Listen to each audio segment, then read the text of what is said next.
Good morning. Welcome. Old Fine Zen. I'm Jan, and it's Sunday morning, my favorite time of day. So thank you for joining me. I wanted to talk about, I always talk about this, it seems like, but love. And it's really been on my mind all week. You know, when you fall in love, when you first kind of make that connection and you begin to fall in love, and over time, it gets deeper and deeper. And there's a word, an old-fashioned word that some of you might not have ever heard, but it's swoon. You're kind of swooning in joy is how I think of it. And how everything is just softer and everything's okay and nothing really gets to you like it does normally because you're in love, you're just in the moment and it's just a beautiful time. And then over time, you have more memories that you create, you have more experiences with that person, and it gets deeper and deeper, and it's just a beautiful, it's a great time. And then somewhere down the line, things begin to change. And the relationship crumbles. And you're absolutely devastated. And it doesn't matter whether you were the one that initiated it or the other person was, or if you both came to a point where, yeah, it has to end. It doesn't matter. It is devastating. And that's the best word for it, devastating. And so you part ways and you develop a distance, a wide distance, and that has to happen. It has to happen, that distance where they go their way and you go your way, and that distance is needed so that you and they have time to recalibrate. You have to recalibrate yourself, your life. You have to start a new way. And that distance is mandatory. You can't keep trying to stay connected. You need to part and create that distance. And there's a kernel there, in the very small kernel, that brought you together in the first place, that little kernel of connection. Is there a way that you can keep that kernel of connection after distance, after time, after that initial breakup, a mode of connection where you can redevelop maybe not a friendship, but maybe a place where it's okay in your heart. So where the two of you have an open heart, even though you both have a broken heart, where you can reconnect in some way and find that place where it's okay. I mean, with my ex-husband and I hate that word. I never say ex-husband, so I'm surprised I just said it because I hate that ex part. It, so whenever I talk about him, I say my husband at the time. Is that weird? Because ex sounds so, I don't know, like it never happened or something. And it did, and it was for many, many years. So I I know for him and we did come back to that little kernel of connection. We came back and we found a place where we could honor our time that we spent together, honor it instead of degrade it. We could honor it. We could even look back at certain experiences and kind of share them again. And it's a sadness. But it's a good kind of reconnection. I did that with my mother. Our relationship was really bad. And by reaching out, we were able to find that kernel of mother-daughter relationship. I was her daughter. She was my mother. So we did have that kernel that kind of connected us, and we were able to reestablish, maybe not a perfect relationship, but to honor it. And that's what I wanted to share with you today, because it's about not getting stuck in hatred. Not getting stuck in hatred in your heart. And last week I talked about the first poison being greed that can devastate your life. The second poison is hatred. Hatred can destroy you from the inside. It can eat away at you. It can be the worst disease that you'll ever have, is hatred, because that hatred in your heart will taint everything after the breakup. It'll taint everything. Even the best experiences will be tainted by that hatred that you carry. So I understand, I'm not Pollyanna kind of thinking. I understand there will be relationships that cannot reconnect that kernel, maybe abuse, drugs, alcohol, maybe things that can't be. But there are many times you can reconnect, maybe not become best friends, but to honor your relationship that you had, the time you spent together, and not get stuck in hatred. Because you will take that hatred to your deathbed, and you don't want that. You want to be at peace at that time, if possible. Okay, hatred, second poison. So let's do a little meditation. If you have any thoughts on that, you don't have to agree with me, for God's sakes. I mean, this is what the Buddha taught. Don't listen to anybody, and don't take anything as gospel. You go out and discover if it's right for you, right? So these are just signposts that I put up that, that's something to consider, okay? And then either toss it away or not, whatever.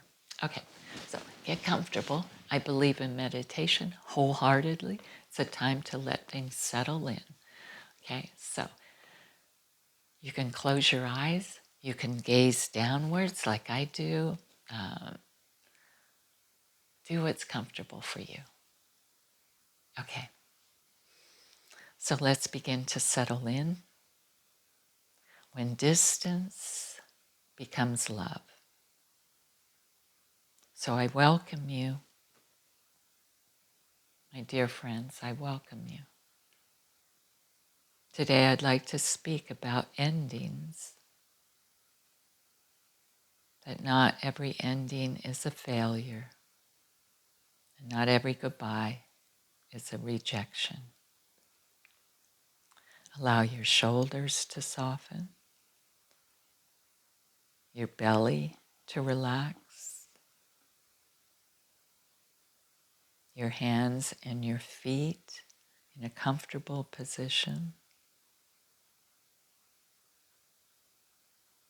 Begin by connecting with your breath, breathing in and breathing out. A slow breath in, a long breath out.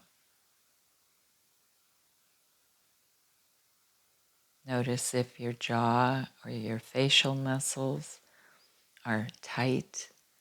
See if you can soften the jaw, the cheeks, the eyes, the forehead, all the lines of worry, anxiousness, frustration. They all begin to soften and dissolve, leaving your forehead smooth, relaxed. Your brows are lowered and they're not drawn together. Breathing in and breathing out.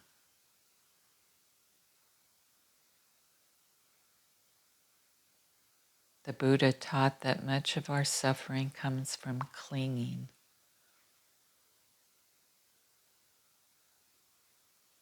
Much of our suffering comes from resistance to our change. But sometimes a relationship reaches a place where the greatest kindness two people can offer one another is space.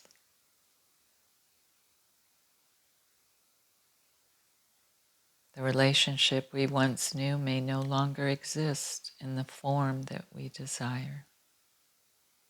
And when we insist that it should, we create additional pain. Breathing in and breathing out. Imagine holding a handful of sand. Close your hand tightly, and the sand slips through your fingers.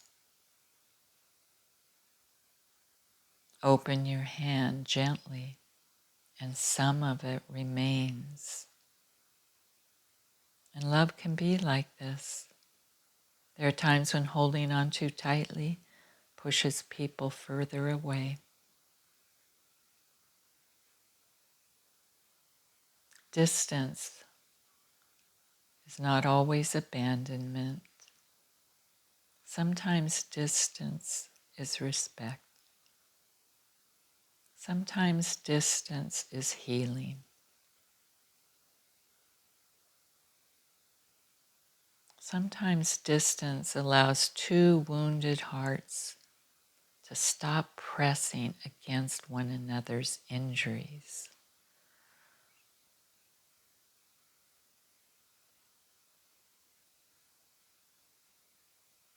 The Stoic philosophers understood this.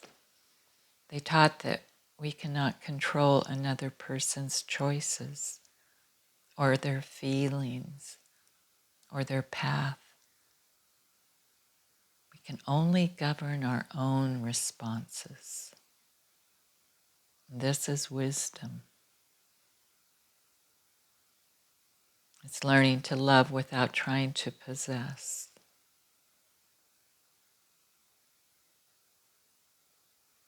And that distance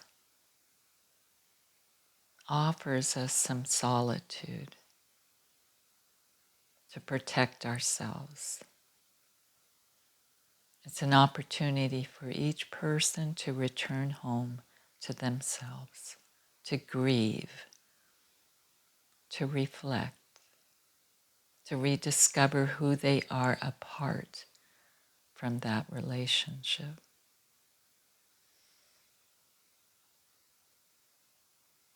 And then perhaps something unexpected happens.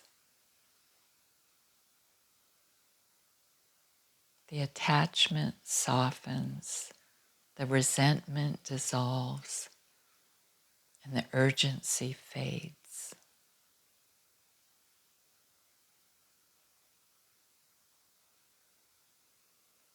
And so where there was once this desperate need to remain close, there emerges a quieter and more spacious affection, a friendship, a gratitude, a blessing, or perhaps just simply peace.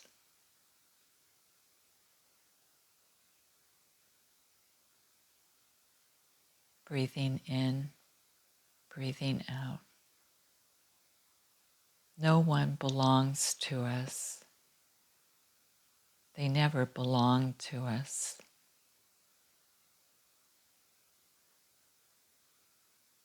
So bring to mind perhaps someone whose relationship with you has changed. Perhaps there's a sadness. Perhaps there's regret. Perhaps there is still longing. Allow it all to be here.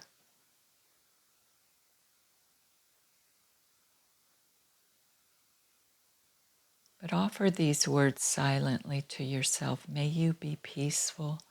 May you be safe. May you be free from suffering. May your path unfold with wisdom.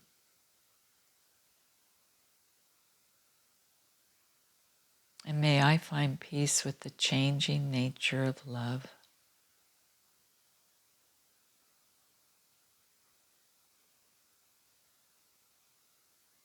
Breathing in, breathing out.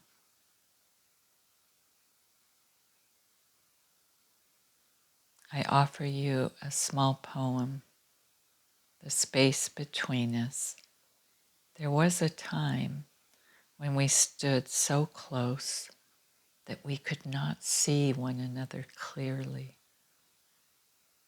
Our fears touched, our hopes tangled, our wounds spoke louder than our hearts. And then came the distance, the empty chair, the unanswered question, the quiet road home. I thought the space would erase you. Instead, it revealed you, not as mine, not as lost, but as a fellow traveler walking beneath the same moon. And so the seasons moved and the ache softened, and the river carried away what could not remain. And in that widening space, a gentler thing appeared, a blessing, a gratitude, a love without grasping.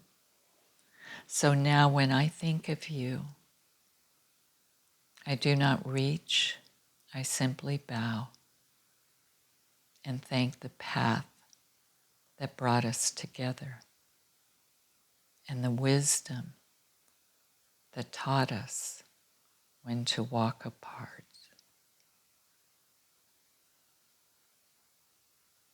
Breathing in and breathing out.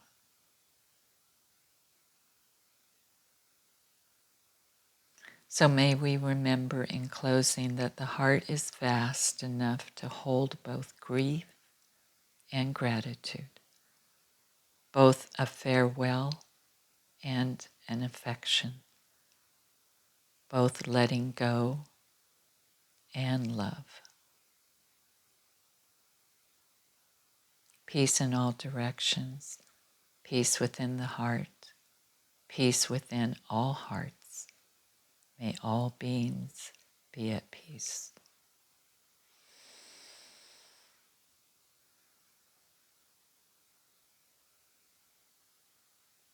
And now we close our meditation for today. With our eyes remaining closed, we just bring our attention back to where we began, wherever you are. And when you're ready, you can slowly reopen your eyes. So, hatred, got to be careful of that, hatred. So we have the two poisons, one is left. Let me remind you of those words, the parting words. I wrote them down because I love it. And now when I think of you, I do not reach. I simply bow. And I thank the path that brought us together and the wisdom that taught us when to walk apart. That's what I've thought about all week. Just that. Just how many loves in a lifetime. How many different kinds of love. And I don't want to leave any of those loves with hatred in my heart. I do not want to take that hatred to my deathbed. Okay, was that heavy? Pretty heavy, but boy, I feel better getting it off my chest because I put a lot of introspection into this, and maybe somebody will hear it. Share your thoughts. I'd love to hear them. I try to answer everyone. Well, I do answer everyone I get. So go out there and love, right? Okay, take care. Ollie's in his, I call it a cage, but that sounds awful. It's a crate. And he likes walking in and walking out because he feels protected in there, I think. So anyway, all right, take care. See you soon. Bye.